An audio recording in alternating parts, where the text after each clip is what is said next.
Ho ho ho, cocktail time again. Today we're going to do an orange daiquiri. You'll notice I have my glasses on today, and that's because actually I've done a few cocktails today, so I've had a few and I've got quite a few notes to read, so I've decided to put my glasses on. So we're going to do the orange daiquiri. There's lots of different flavours of daiquiri. There's strawberry daiquiri, orange daiquiri, and there's the original daiquiri. There's lots of different flavours. You can also have a frozen daiquiri, which I quite like actually. When you made the daiquiri, I just pop it in the freezer and then take it out a bit later, let it just start to melt so it's a bit mushy. It's a bit like a slushy, in fact, and that's why I quite like to have a daiquiri. Give you a little bit of history. The daiquiri is said to have been invented in about 1900 by a gentleman called Jennings Cox, who was in Santiago, Cuba. He owned an iron mine in Cuba. There's a couple of versions of this. One suggests that all the iron mine workers had a ration of rum, and that Jennings Cox experimented with lots of different recipes to see if he could come up with a drink that would make the most of the rum ration. Another suggestion is actually that he quite often had guests round and he ran out of gin, so he had to come up with another drink, and he came up with a drink based on using rum instead of gin. It's interesting that if you look back also, that it's said that way back in the 1700s, the late 1700s, it's said that British sailors, when they were out in the Caribbean, they used to drink a grog, and that was made up of rum, water, lime juice and sugar, which isn't too dissimilar to a daiquiri.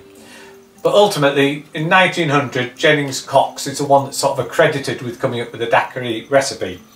It did take a while for it to take off in the US, probably about 10 years after Jennings Cox invented it, and that's because about the same time there's a cocktail called the Cuba Libre was sort of invented in Cuba, and that really took the States by storm, and it's quite a while until the daiquiri moved across to the States. I'm also going to tell you a little bit about a gentleman called Ernest Hemingway. You've heard that name before, haven't you? Well, it turns out he's a bit of a drinker, but he is also down as having influenced the popularity of a daiquiri when he was living in Cuba.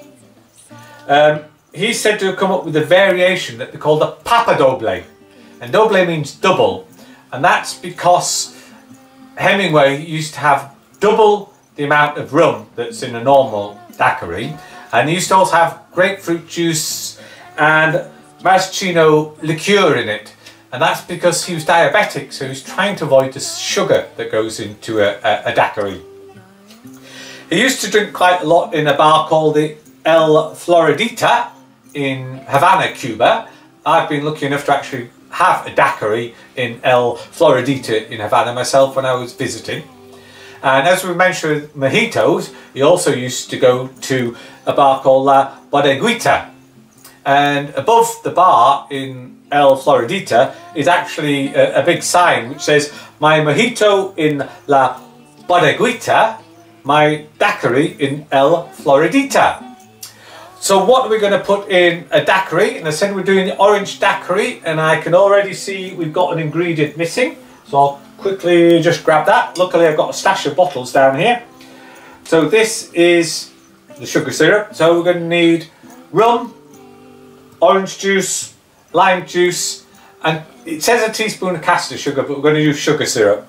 Now I've actually already sort of started this slightly. So I've already got the Bacardi in there. That's 2 measures of white rum. It's actually melted because the ice is all melted in there. And then to that we're going to measure out 2 bits of orange juice.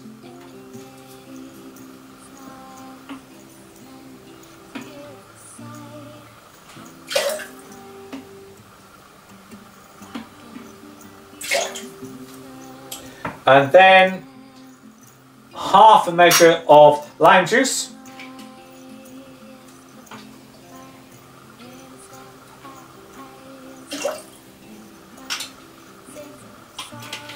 And then it says 1 teaspoon of caster sugar, but again I'm just going to pop just a little bit of sugar syrup in. That should be enough. Apologies, we've got this rogue bottle of Pernod on the table. So just quickly pop the lid on there if I can find it. Give it a bit of a shake. Won't sound that good because the ice has actually melted already. Give it a decent little shake. Then pour it into a cocktail glass.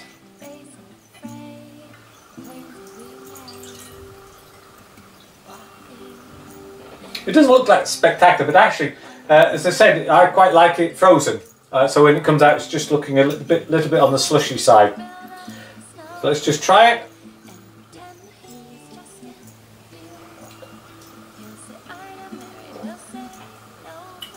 Yeah, that's okay. The orange keeps it quite nice and sweet, actually. Not too sweet, but it sort of takes the edge off just having a glass of rum, ultimately. So that is an orange daiquiri.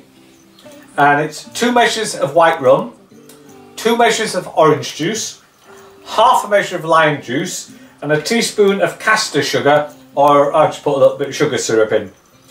If you wanted to make the original daiquiri, you'd put in a little bit more of the lime juice, but obviously miss out the orange. And if you have a look in any book or on the internet, you'll find lots of different daiquiri recipes. And it's really good when the ice is really quite full and crushed, or you've taken it out of the freezer and you're having a bit more like a slushy. So that is an orange daiquiri. Cheers!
Ya lah, nanti gua kata.